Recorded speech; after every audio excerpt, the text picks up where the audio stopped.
Welcome back. Well, it's been said that being vice president is a bit like the fast-track check-in desk at airports. It's a potential shortcut to the final destination. Well, with the spotlight on the presidential candidate, what does it really mean to be the vice president of the United States of America? Is it just a shortcut to the White House? Under the U.S. Constitution, the vice president has two responsibilities. He is the presiding officer of the U.S. Senate, but is only able to vote if there is a tie in a debate. The main role of the vice president is to take over if the president leaves office for any reason before his term ends. If that happened, he will nominate a replacement candidate for vice president who must be approved by Congress. While his role is by no means just ceremonial, 9 vice presidents have risen to the top job because of death or resignation, with 2 elected directly from the office to the presidency. In recent times, vice presidents have started playing a bigger role in their administrations. Democrat Al Gore and Republican Dick Cheney have been in the news for reasons, good and bad. They are considered 2 of the most powerful vice presidents in history. Some speculate that the running mate can also influence the voters' choice. Well, joining us again are our guests in Los Angeles, Dan Cohen, also in Los Angeles, Earl Afari Hutchinson, and in Denver, David Sirota. Mr. Sirota, the vice president's job, and this is a quote, isn't worth a pitcher of warm spit. We've certainly established that isn't necessarily true.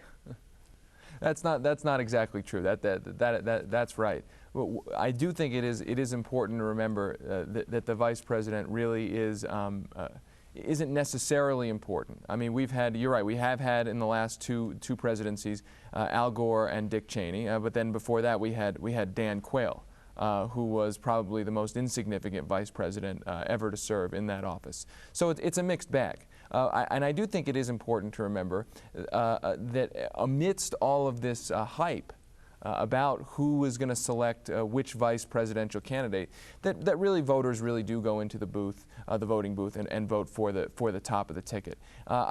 Now, the one exception I would say in terms of the vice president's impact, I think, in a real way on an election is if you pick for a state. I think John Kennedy, when he picked Lyndon Johnson, that was a big way for him to compete in a place like Texas. And I think that Barack Obama and perhaps John McCain, at least if you look at their supposed shortlists, I think they are making those considerations. John McCain is talking about putting on Tim Pawlenty, the governor of Minnesota, a very important state. Barack Obama has talked about putting on the ticket Evan Bayh or Tim Kaine from Indiana or Virginia, 2 important states. And I don't think that's necessarily a bad thing or a bad political calculation. I think it can work if it's done properly. Yes, because of course that quote was said to Lyndon Johnson just before he was picked by JFK as his running mate. Now, he certainly did a good job, Mr. Cohen. Is the job of the vice president not to overshadow the president, but merely to play a supporting role? Well, this is a real fascinating topic because the vice presidency has changed dramatically over the last 200 years, and really, we look at the vice presidency as having changed since 1976. There's a line that was drawn in '76 when Jimmy Carter selected Walter Mondale to be his running mate. And from that point on, the vice presidency has taken on more meaning after the winning team has taken the White House. The vice president has become more involved in public policy, foreign policy, etc. It's interesting to remember that the office and the selection was an afterthought. And for most of the first several hundred years, the people, the 46 men who were vice president, came and went and really didn't do a whole lot in the office and very rarely had the opportunity to become president. But something has changed over the last 30 some odd years. We've seen the growth of the media.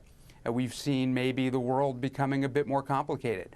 And so today, I believe it's much more important to select a VP for when you get to the White House, but really the VP doesn't do a whole lot to win the White House. And that's something that when you look at election by election, it's been proven that you choose a John Edwards in '04, but you don't win the youth vote or the South. You choose a Lloyd Bentsen in '88, and he can't win Texas. And so I think over time, the winning strategies have been VPs matter. they matter let's talk when about, you become excuse VP. me interrupting, with you, Mr. Hutchinson, the strategy to choosing the VP. I mean, should it be the sole prerogative of the presidential nominee? Something like 36 million Americans took part in selecting the Democrat candidate. Shouldn't they be involved in this process? No, I don't think so. I think it is a prerogative. I mean, tradition and history have shown that basically it is when the president is the person, or the presidential candidate is a person that, generally speaking, people look to and they vote for. I mean, what is their politics, their philosophy, what do they represent? You know, all the things that we look for and are attractive, or certainly repel us, maybe even that too, in the presidency. So I think it is a prerogative, and it should stay there, the president to pick his or her running mate. In the case of Barack Obama or John McCain, that's why we've seen almost no one outside their circle really having a clue about where this is going to go and even why it's going to go. So the fact of the matter is that when Obama makes his announcement, perhaps this weekend, at least that's what we hear, then it will be something that he has taken into consideration the whole range on the political calculus, namely the balance part of it, namely all the issues that could be certainly problematic in the campaign, national security, inexperience, things that he could be hammered on, that he's got to be mindful of certainly pairing. He's also got to look at the balance issue. He's got to look at the age issue. He's got to look, you know, and there's still the X factor of race too, that comes into it. So all of these things really fall into the lap of the presidential candidate himself. And in this case, it should stay there. And it's interesting how much times have changed since Richard Nixon was vice president. He was never invited to the president's private quarters in the 8 years that he was VP. Mr. Serrato, who's making the best copy for your story? Well, it's a tough question. I mean, I think that you know, I don't think it's a bad thing that Al Gore and Dick Cheney were major parts of those administrations. I mean, I don't agree with what Dick Cheney did in the current administration. Then again, I don't think it's necessarily inherently bad that you had vice presidents who were more passive. I definitely disagree with Earl that it should only be the president's prerogative. I mean, we are watching one of the most undemocratic processes, small d undemocratic processes unfold, where two people get to potentially select or get the person who gets a leg up on the presidency. And that hasn't always been the case in our country. Remember, for many, many, many years, our country selected a vice president. It was the person who got the second most number of electoral college votes. So our country has actually become less democratic in investing all of this power of selecting a ticket into basically two people's hands. I think it's a bad thing. I think the more democracy, the better.